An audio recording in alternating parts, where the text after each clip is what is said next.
All right, what we're going to do here now is just do a quick little instruction on balancing equations. That way we're all on the same foot and we're ready to go when we start our new unit later this week. Okay. The reason why we balance something is to show that the conservation of mass has been satisfied. So with what we start with is the same amount that we end with. And so here we go. What I like to do is create an atom inventory, which means underneath the arrow I'm going to write what elements I'm used to working with. Okay. Then on the left side, I write how many I have on the reactant side. So 1 potassium, 1 chlorine, 3 oxygens.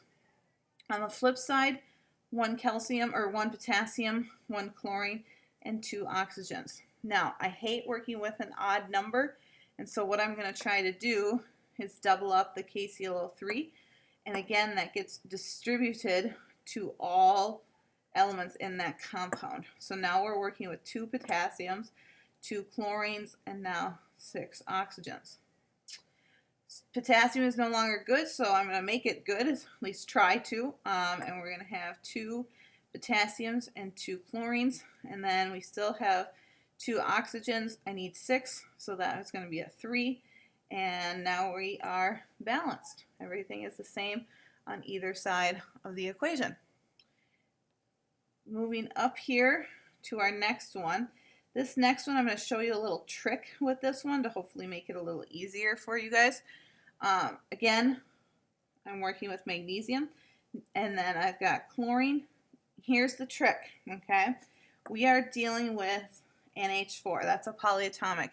If you see NH4 on the other side, which we do, instead of breaking it up into nitrogen and hydrogen, we're going to simply make it and keep it as Na4, and that'll make it a little easier.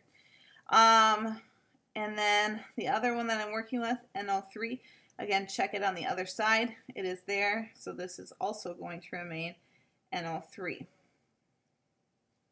All right, let's balance it. Okay, I've got 1 magnesium, 2 chlorines, 1 ammonium, 1 nitrate, 1 magnesium, 2 nitrate, 1 ammonium, 1 chlorine. Let's get the chlorine good here. So that makes 2 NH4s and 2 chlorines.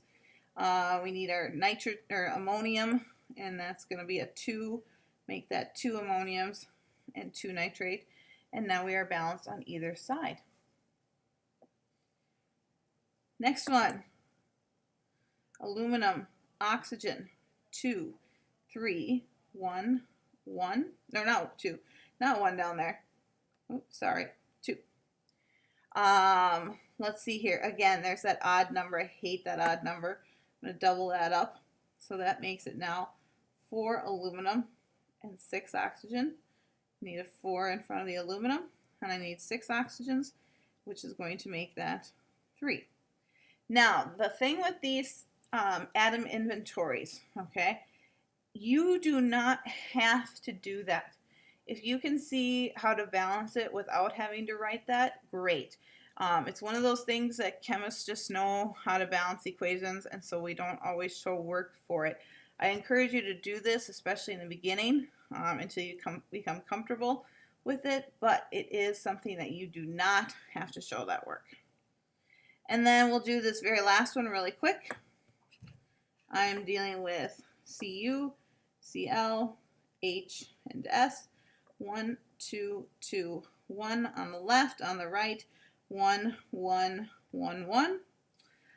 Copper's good, the chlorine's not, so put a 2 over there. That gives me 2 chlorine and 2 hydrogens. And then that one happens to be balanced as well. And that takes us to the end of this quick little tutorial on how to balance equations.